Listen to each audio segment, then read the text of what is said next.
They laughed when he walked in with the pizza. Darius Walker stood in the lobby of Ellington Holdings, a billion-dollar real estate firm with glass walls, marble floors, and enough ego in the air to choke a man. Dressed in a faded red delivery polo, black jeans, and sneakers worn thin at the soles, he looked like he didn't belong, and everyone made sure he felt it. The receptionist barely looked up. Two junior analysts chuckled under their breath, and one man, Dominic Ellington III, the CEO's son, looked straight at Darius like he was gum stuck to his imported Italian shoe. "Set that down over there." Dominic barked without looking up from his phone, pointing to a small side table like he was ordering a dog to heel. "And be quick about it. The partners will be here any minute. We don't need the room smelling like grease and sweat." Darius didn't flinch. He just smiled politely, placed a pizza box exactly where Dominic pointed, and said, "All set. Your total's $23.89. Dominic scoffed and reached into his pocket, pulling out a 20 and slapping it on the table. "That's all you're getting. If you want a tip, try not showing up looking like a broke ex-con next time." The receptionist winced. The interns fell silent. Darius just nodded slowly, eyes fixed on Dominic. "Thanks," he said softly. Then he added, "You might want to check that pizza before your guests arrive. Could be something inside that'll surprise you." Dominic rolled his eyes. "Whatever, man. Just leave. You're embarrassing the carpet." Darius turned and walked out without another word. But what Dominic didn't know, what nobody in that office knew, was that Darius Walker wasn't pizza guy. Not really. Not anymore. He used to be, years ago. But now he was a silent investor who just acquired 51% of Ellington Holdings through a series of quiet, strategic shell buys and corporate rollovers. The same Ellington Holdings that was minutes away from being restructured, publicly, on the 36th floor boardroom. And the meeting Dominic was preparing for? It wasn't a sales pitch. It was a takeover. But let's rewind. Darius used to be like Dominic. Cocky, sharp-talking, top of his class from Howard. He got his MBA at Wharton.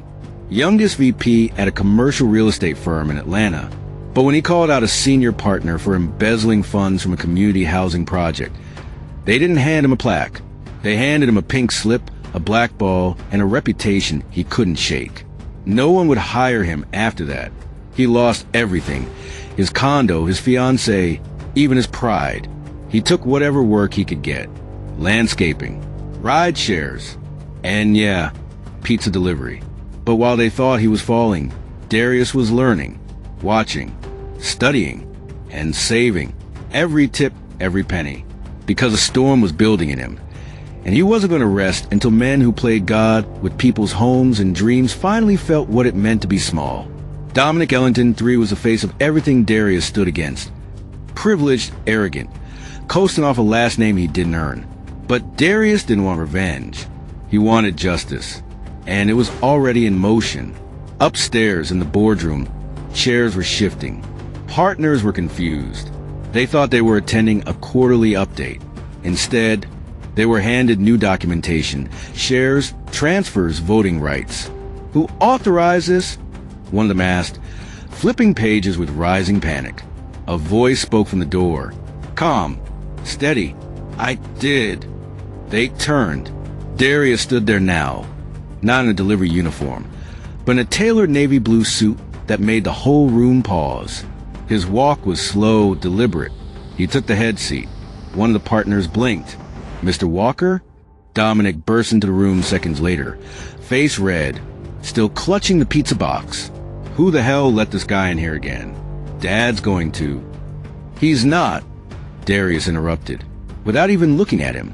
Your father sold his remaining shares this morning. To me. Silence fell. Dominic froze. What are you talking about? Darius slid the signed paperwork across the table. Effective immediately, I am the majority shareholder of Ellington Holdings, and I've just been voted in as interim CEO. No, this is a joke, Dominic stammered. You're just a delivery guy. Darius smiled. I delivered a lot more than pizza today. He stood, eyes cold now. What I'm delivering now. Consequences. Dominic's mouth moved, but no sound came out. I know all about the slush accounts you kept off books. The fake evictions. The demolition of that housing project in Ward 8, where seniors were still living inside. Darius leaned in. You made your fortune destroying homes. Now I'm here to rebuild them with your company. Gasps echoed around the room. One of the older partners cleared his throat and stood. If Mr. Walker has controlling shares, then this transition is valid under the bylaws. I suggest we proceed before legal counsel arrives. Dominic tried to speak again, but Darius cut him off. Security will escort you from the building. You can't do this. Dominic roared. My name's on this company. And now mine's on the door, Darius said, eyes locked on him.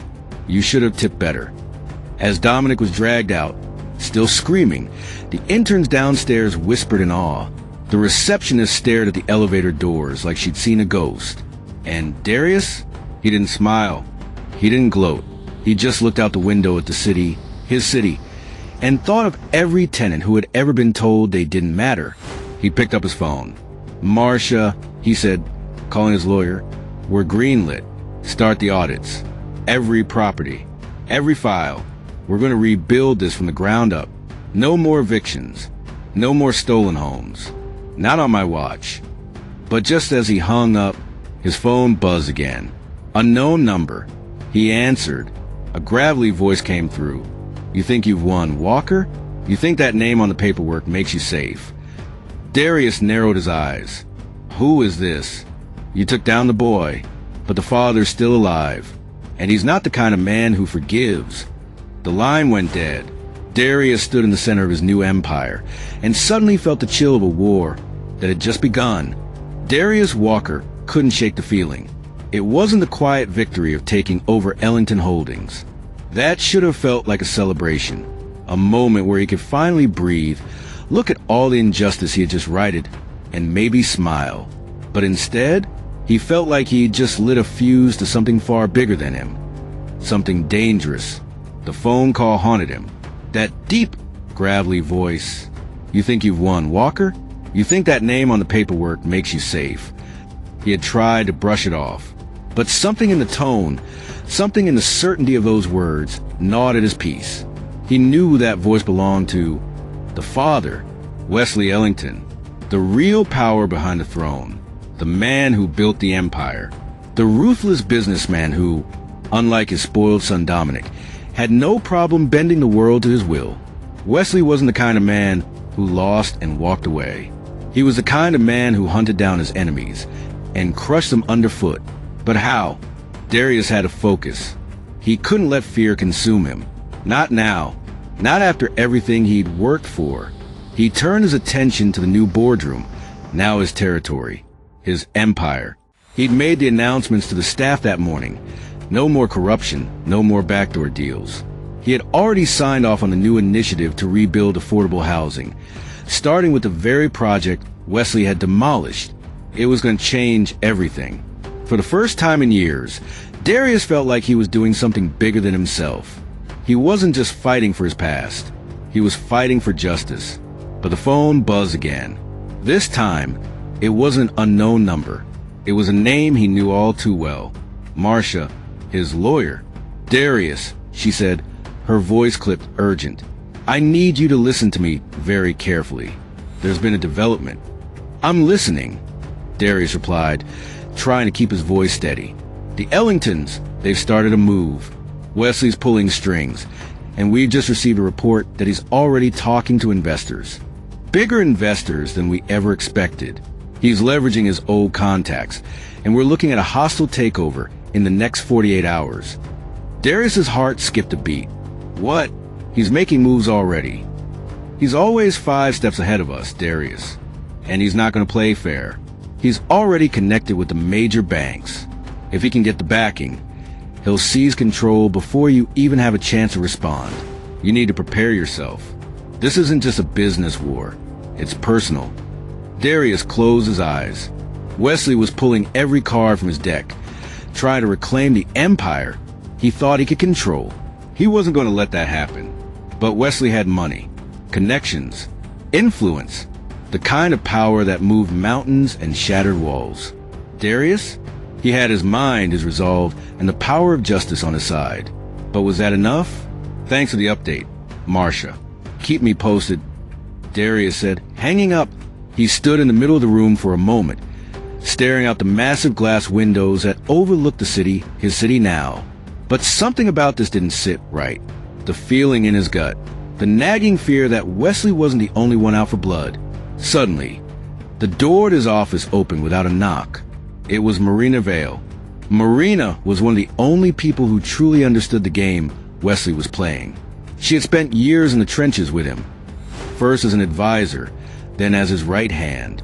But when Darius had reached out, Marina had seen the opportunity to turn the tables.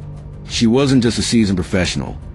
She was a battle-hardened strategist, and she wasn't here to be anyone's pawn. Darius, Marina said, her voice as sharp as a knife. We need to talk. Now. He gestured to the chair in front of his desk, and she sat down with a quiet intensity. What's going on, Marina? Darius asked. You know, Wesley's never going to let this go, she began. He's not just going to sit back and let his son lose the company. He's coming after you. And this time, he's bringing reinforcements. I know, Darius replied, his jaw tight. Marcia, fill me in. Marina leaned forward. We can't wait for him to make his move. You're going to need a counterattack. Something he won't see coming. Darius raised an eyebrow. What do you have in mind? Marina's eyes gleamed with something cold, something dangerous. We take the fight to him. Right now, while he's still assembling his forces. We hit him where it hurts, his reputation. Reputation? Marina nodded. Wesley's built his empire on trust, on being a face the city believes in. If we destroy that, we take his power away, and we do it by going public with his dirty secrets. Darius's heart pounded in his chest. He was a man who used underhanded tactics. But this was different. This wasn't about revenge. This was about stopping a man who'd hurt too many people. He exhaled slowly. What do you need from me? Access, Marina said, to the files Wesley's kept hidden. The ones that tie him to every shady deal he's made. I have people who can get into his old systems. I can leak everything to the press in one fell swoop. We'll destroy his public image. Darius thought for a moment. Do it. Marina's face softened, just for a moment. You're playing a dangerous game now, Darius. Wesley isn't someone who gives up easily. He's going to come after you in ways you can't even imagine. I'm not scared of him, Darius replied, his voice steady. You should be, Marina said. This war is far from over. As Marina left the room to make the call, Darius felt the weight of what was happening. This wasn't just business anymore. It was war, and there would be no turning back. But just as he thought he could finally take a breath, his phone buzzed again. This time, it wasn't Marcia. This time, it was an unknown number. Darius Walker. The voice said, smooth and threatening. You've made your move, but you're playing with fire. Wesley Ellington doesn't lose. You're not going to win this battle. So enjoy your little victory, because it won't last long. Darius's hand clenched around the phone. This isn't over, he whispered. And he knew it. The battle had only just begun. Darius Walker wasn't sleeping anymore. It had been 3 days since Marina began the operation to expose Wesley Ellington's empire. 3 days since the first files were decrypted, and what they uncovered, it was worse than Darius ever imagined. Fraud, land grabs, bribes to city officials, shell companies laundering money through community development funds. Wesley hadn't just manipulated the system, he was the system. But the most gut-wrenching revelation? The file label project, SAOWLEHT. It was a document outlining the forced demolition of 3 low-income neighborhoods. Back when Darius was a teenager, one of those neighborhoods was his. That eviction notice that had torn his family apart? The one that left his mother sobbing in a 1-bedroom shelter while he delivered pizzas to keep him afloat? It wasn't just a business deal gone cold. It was a deliberate operation. Wesley had targeted those areas because he knew they were vulnerable, because they were filled with people who couldn't fight back, people who wouldn't be heard. Until now, the public leak hit the news at dawn. Marina had timed it perfectly. All major outlets received encrypted packages of data, backed by testimony from whistleblowers she tracked down. The morning broadcast lit up with shock, scandal, rage. The name Wesley Ellington was no longer feared. It was reviled. The headline screamed, "Ellington Empire exposed in billion-dollar real estate fraud. Community betrayed. Leaked docs tie Ellington to citywide displacement scheme. Anonymous source reveals hidden hand behind urban demolitions." And just like that, the fortress began to crumble. By noon, banks were freezing Wesley's assets. By 3, federal investigators were launching formal inquiries. And by 5, Wesley Ellington had gone completely silent.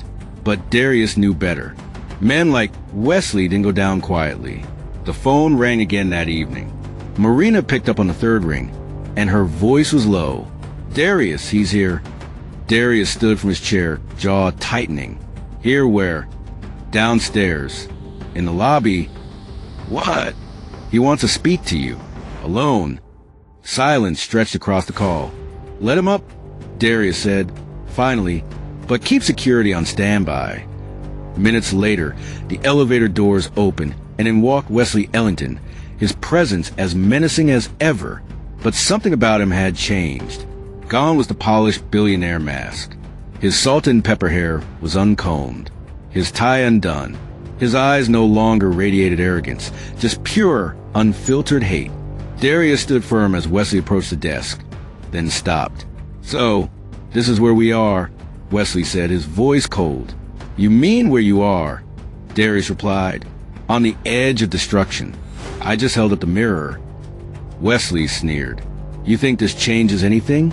These people, your little crowd of justice warriors, they're all driven by outrage. That fades. You know what doesn't fade? Power. And you don't have it." "You're wrong," Darius said calmly, "because I don't need to control people to feel powerful. You build an empire on silence and fear. I'm building one on truth." Wesley leaned in, his voice dropping to a hiss. "Truth doesn't matter in the end. You think the system will save you? You think justice has a name? It doesn't. There's only one rule in this world: control or be controlled." Darius met his gaze. "Then maybe it's time we change the rules." For a long moment, neither man moved. Then Wesley stepped back, adjusted his blazer, and gave a twisted smile. "You may think you've won, but you forget I always have an exit plan." He turned on his heel and walked out. 2 hours later, federal agents stormed Wesley's estate. But he was gone, disappeared. No trace, no footprints, no calls. It was as if he'd vanished into the night. The weeks that followed were chaos. Darius testified before the city council. Community leaders rallied behind him. Former victims of Ellington Holdings came forward. Their voices finally heard. One by one, the old regime crumbled. Dominic Ellington was arrested on charges of financial fraud. Senior board members were ousted, and for the first time in decades, the company was clean. But the real moment of triumph came on the steps of the very building Wesley once ruled. Reporters surrounded Darius as he stepped forward, clutching a black and white photo of his mother, her hands weathered, her eyes full of hope even after losing everything. He held it high. "This is who I fight for," he said, voice shaking. "Not for revenge, not for money, but for every voice that was silenced, for every family who got pushed out and forgotten. We are done being invisible." The crowd roared.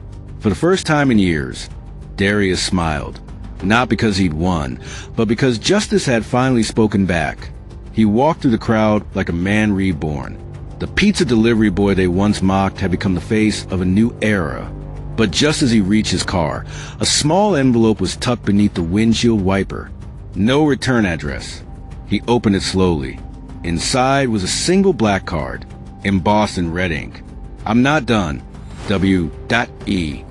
Darius's breath caught in his throat. The battle was over, but the war had only just begun. Hit that like button. Subscribe for more stories that matter. And let's keep the conversation going.